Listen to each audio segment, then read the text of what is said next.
अधिक मासाची कहाणी। एके दिवशी तपोवनामध्ये अनेक ऋषी मुनी बसले होते। त्या ठिकाणी महर्षी व्यास आले। ते म्हणाले, आता पुरुषोत्तम महिना येणार आहे।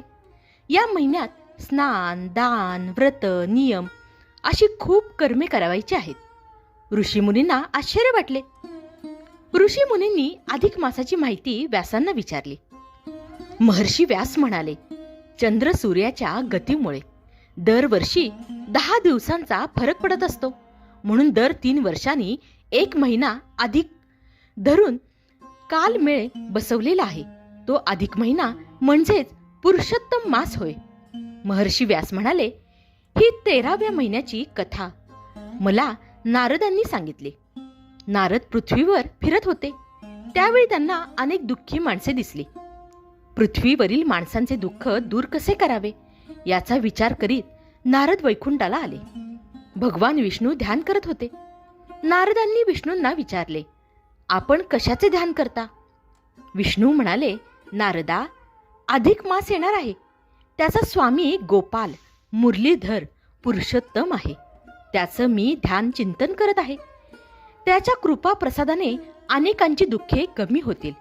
त्या अधिक मासाचे अतिशय महत्त्व आहे। नारद म्हणाले, देवा, मृत्यू लोकातील माणसे दुःखी आहेत। त्यांचे दुःख नाहीसे करणाऱ्या अधिक मासाची कहाणी आपण सांगावी। आपले विचार पृथ्वीवरील लोकांना मी ऐकवीन आणि त्यांची दुःखे कमी होऊ शकतील। श्री विष्णू म्हणाले, चंद्र सूर्याच्या गतीत जो फरक पडतो त्याचा मेळ बसवण्यासाठी दर 3 वर्षांनी एक महिना अधिक धरावा लागतो। या महिन्यात सूर्य संक्रांत नसते, म्हणून त्याला मलिन महिना किंवा मलमास म्हणतात। या महिन्यात लग्न कार्यादी मंगल कार्य करीत नाहीत।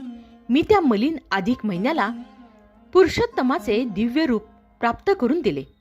गोपाल कृष्णाने वर दिला की या महिन्यात तीर्थस्नान, व्रत, नियम वगैरे धर्माचरणाचे पुण्यकर्मे करतील त्यांना पुरुषोत्तमाची कृपा प्राप्त होईल। त्यांचे जीवन सार्थक होईल, त्यांचे मनोरथ पूर्ण होईल।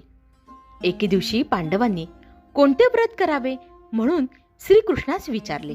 त्यावेळी श्रीकृष्णांनी उत्तर दिले, अधिक मासातील व्रत करावे, नियम पाळावेत व पुरुषोत्तमाची सेवा करावी। श्रीकृष्णाच्या सांगण्याप्रमाणे पांडवांनी सर्व पुण्यकर्मे केली। त्यांना राज्य मिळाले व ते सुखी झाले। अधिक मासामध्ये अनेकांनी पुण्यकर्मे करून जीवन सुखदायी बनवले। अधिक मासात कळत नकळत